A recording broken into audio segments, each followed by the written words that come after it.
Why do people visit tourist attractions? It's a very good question, to be honest. I suppose some people do it just because, really. Places advertised as tourist attractions are pretty much there for the tourists and little else. It's an odd cycle. I imagine, though, that others will go there to get a sense of the cultural or historical significance of such a place. What makes a tourist attraction famous?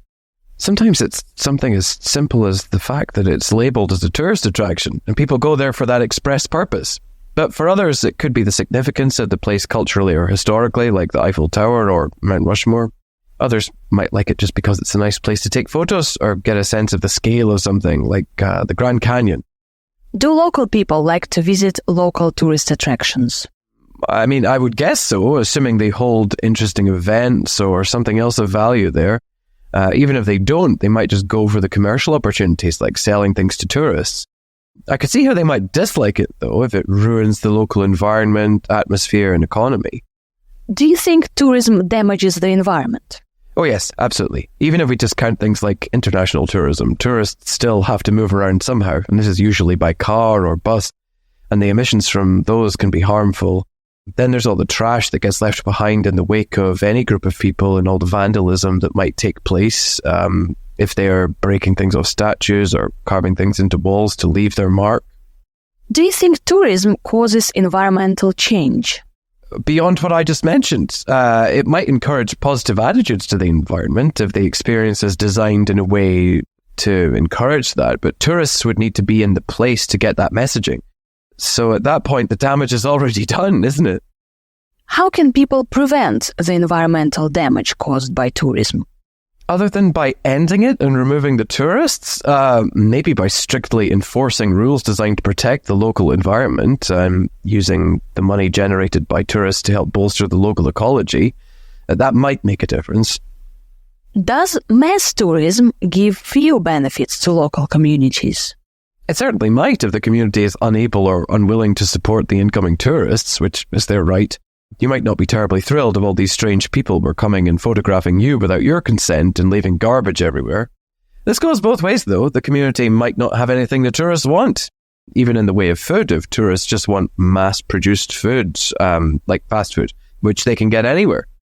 Should all tourist attractions be free to the public? No, they shouldn't. For one, nothing is free, so the funding will have to come out of people's taxes or similar contributions. It surely makes more sense for tourists to pay for this kind of thing, since they are the ones benefiting from it, right?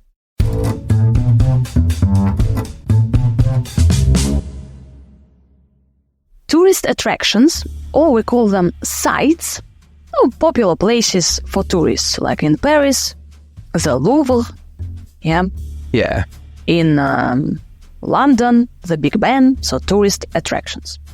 And these places are usually advertised as tourist attractions, so people go there. And other people go there to get a sense of the cultural or historical significance. Because usually these places are, they have a lot of history behind them, so to feel this cultural and historical significance. These places are labeled as a tourist attraction. So they are called as an attraction, and the internet tells you to go there, so people go there. That's it. That's why they are famous. That's it, really. It's just, you just go there because it's a tourist attraction, and people say, oh, have you seen this tourist attraction? Really? Like, the internet tells you to go and visit the Louvre. The internet tells you, like, okay, 5 must-see places in London, and you just follow the internet. You kind of, it's interesting, huh? Maybe you don't want to go there, but you just do. So they are advertised, they are labeled as a must-go places. Yeah, it's weird how that works. And then it's a good idea to have some examples.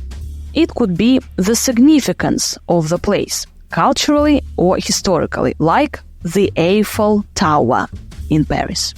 Yeah, because it does have this history behind it. Or Mount Rushmore in the States, the Grand Canyon in the States. Some people just like such places because they are nice, they take photos, and they get a sense of the scale.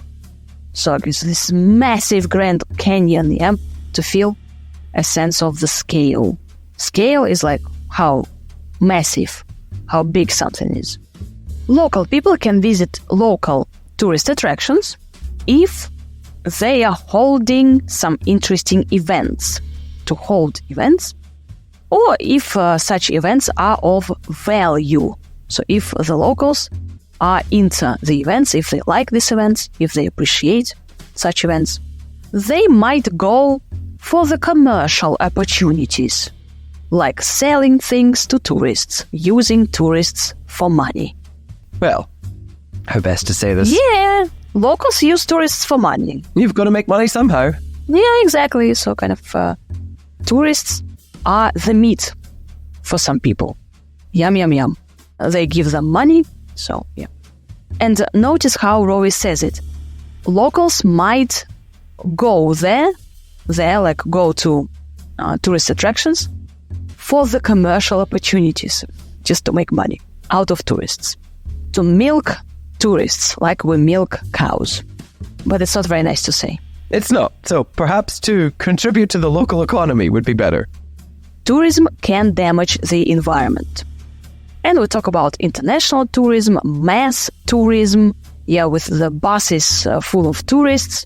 So tourists move around, usually by bus or by car, and the emissions from the vehicles could be harmful. Emissions, the harmful gases from a car or from a bus. Tourists can vandalize buildings, so vandalism could be a problem. Is this, it's a crime, vandalism, yeah? Yeah, it's a crime.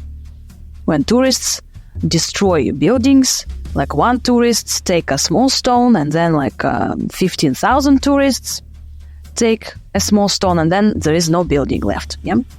This is what we usually hear from different people, guides. Well, I don't know. Is it a crime to vandalize buildings in some countries? Yeah, but if you go to, the Louvre and then you draw, graffiti on the Louvre, I think it's still vandalism. Like the building could be old, like an old cathedral, for example. UNESCO place. Yeah, that's true. Either way, we shouldn't damage things which are tourist attractions because it harms the local economy. So yeah, you can say that tourists are involved in vandalism, or they commit acts of vandalism, or what do you say? Both. You can be involved in vandalism if you're a part of it, but you can also commit vandalism. Also, all the trash that gets left behind. So tourists are everywhere. What do? They leave their trash, rubbish or litter. They litter. They throw out trash on the streets. They can. I don't think it's all tourists, but they certainly can. Also, some tourists could break things off statues, for example, or carve into walls to leave their marks. I was here, 2024. That's not a good look. There's this ancient building in Erbil, which is a city in the north of Iraq, and it's one of the oldest continuously inhabited buildings on the planet. It's like about 5,000 years old. And people have carved their names into the structure of the building. It's like, if you keep doing that, you are going to destroy this monument, and there's almost nothing left of it. And it's so sad. And it's like everywhere. I think in any country you go to, you'll see this. Like trash, carvings, and all this jazz, Yeah. In some ways, I get it, because, it's nice to be a part of things, and people have done this throughout history and time. But, there must be a way of doing it that's more responsible and less damaging to the actual piece of history as well. Well, we should change people's attitude. Yeah.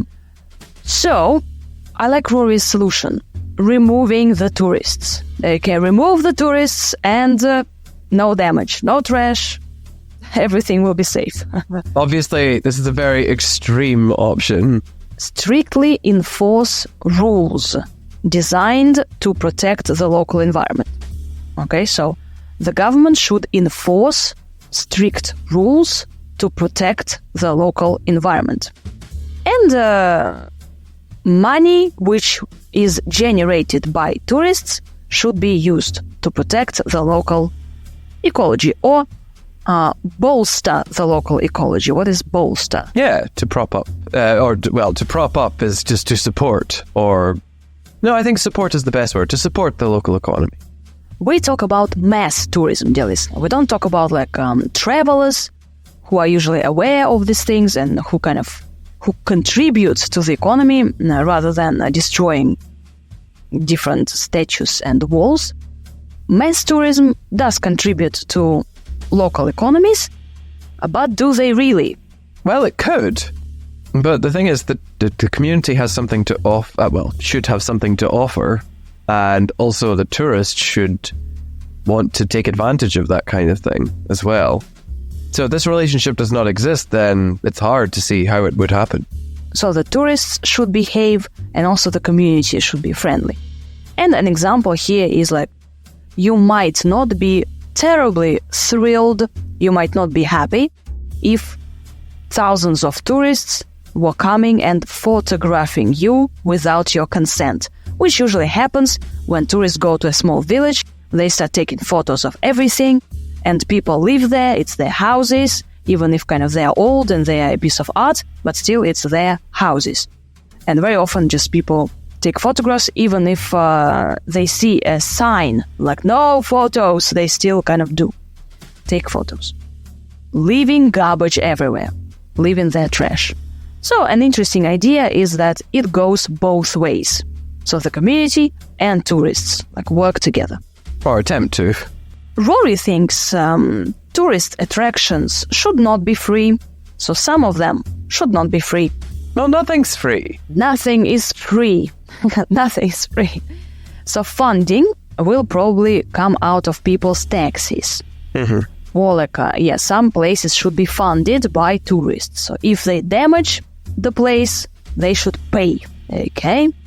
So actually maybe tourists think that they've paid to come in, so they can just leave do what they like. Their stuff.